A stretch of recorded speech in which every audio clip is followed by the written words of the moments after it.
屬龍嘅朋友咧，今年要特別注意啦，將會名利雙收噶。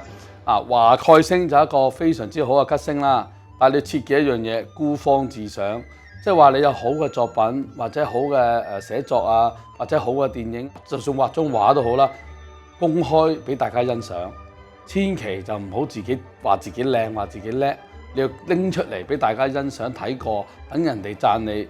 人哋讚你先至係叫做好，自己讚自己就唔好噶啦。咁但係呢顆吉星方面咧，華蓋星咧係講你有才華，咁所以喺今年嘅時候咧遇到個猴年機會咧就到啦。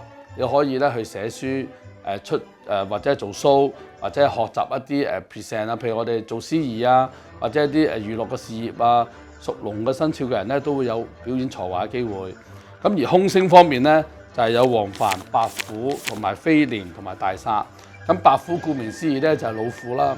咁喺現代生活中咧，我哋解咧唔係解老虎，係解汽車，即係話今年咧會有可能交通意外。但係呢種交通意外咧係唔會導致到你撞斷腳入院嘅，咁可能只係揩下泵把啊、轉彎咁嘅啫。咁呢啲亦都可以叫破財擋災㗎。咁所以屬龍嘅生肖今年咧就一定要去還神啊、拜神嘅。咁有仲可以化解嘅咧就係做身體檢查啊，或者超過50歲以上嘅人咧就做下啲腸胃啊，或者係內科啊檢查啊，或者照下腸啊，都可以化解嘅喎。咁喺大煞嘅情況咧，就係話喺龍年嘅時候咧，唔可以有啲大嘅動作，刺激嘅動作。咁譬如我哋舉例啦，行山、爬山、潛水、踩單車，我講係唔係休閒嗰種即係會長時間嘅，唔係話踩幾分鐘，踩1個鐘頭以上，咁就會遇到危險㗎啦。咁而喺個黃幡咧就解釋咧就話我哋咧喺得意之際咧，或者有作品或者有啲表現嘅時候咧，千祈就唔好鬆毛鬆翼。黃幡係解咧慎防咧會招惹一啲唔好嘅官非或者口舌㗎。咁點解咧？即係話出咗啲作品咧，可能就話你抄啊，或者係出現侮辱你啊、刻意攻擊你啊。但係呢啲係小問題嚟嘅喎，其實係無中生有。你係真係有本事嘅，咁所以咧你唔需要理得閒言閒語㗎啦。輪到蛇嘅生肖啦，咁吉星方面咧有天德、福星同埋6分嘅。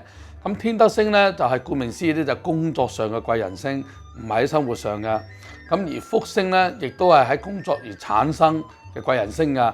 譬如話生意啊，或者你做多啲轉工啊，咁呢兩方面咧都係講工作嘅啫。你記住啊，生活上係唔係貴人星？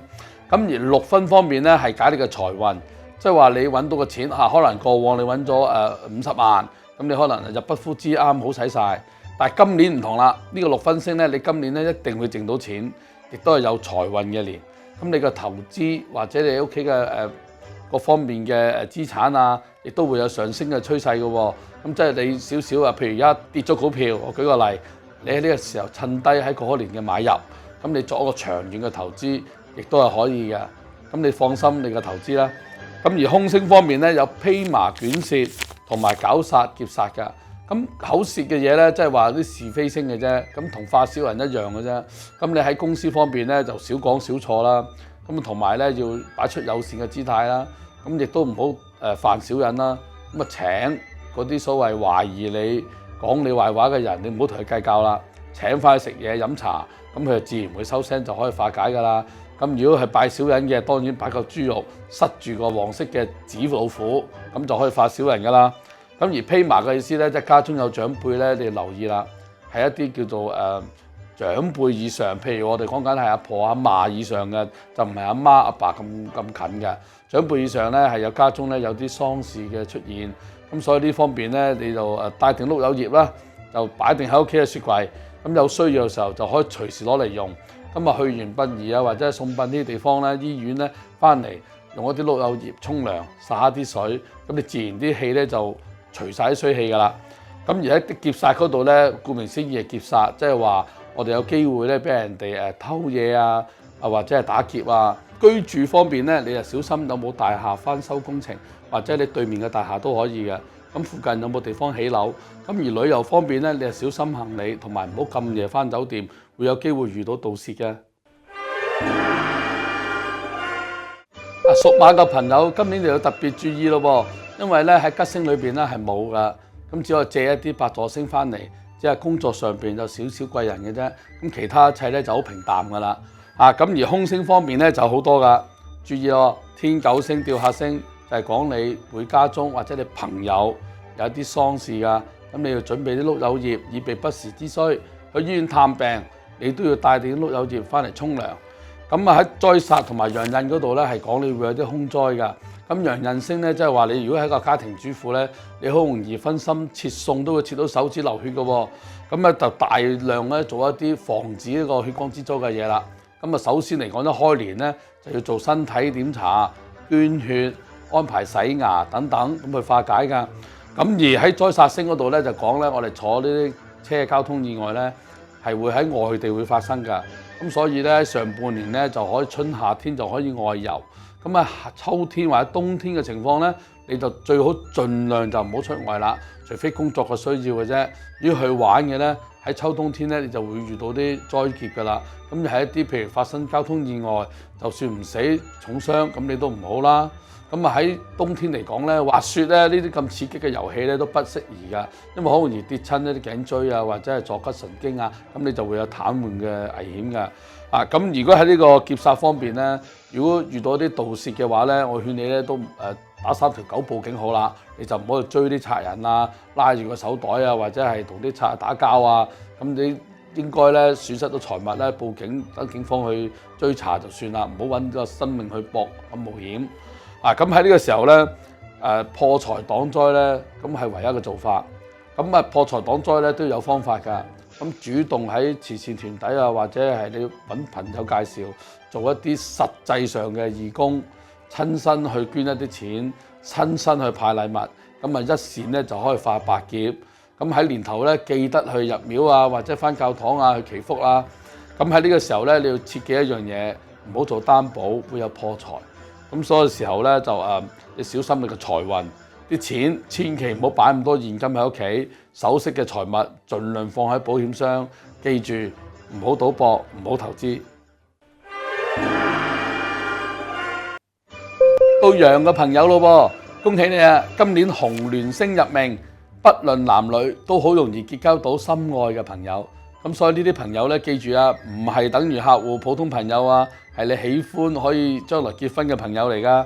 咁喺今年嚟講，紅鸞星動咧，如果你做 sales 嘅話，當然客戶會隨之嚟增加啦。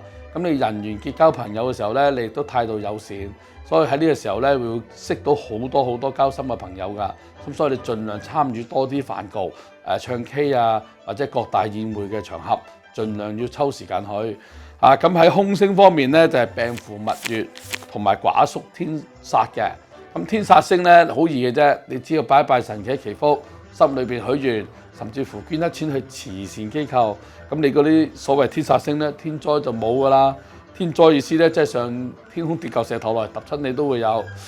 一線就發百劫，記住啦。咁寡宿星咧，即係話你不適宜今年咧孤單自己喺屋企收埋自己，或者打遊戲啊，做宅男宅女啊，絕對不適合。宅男宅女咧就影響咗你自己結交朋友㗎啦，咁你情緒咧亦都會低落嘅。蜜月咧就意思咧係你三寶嘅地方咧，可能你平時就唔會去結交啲新嘅朋友，或者去一啲陌生嘅地方㗎。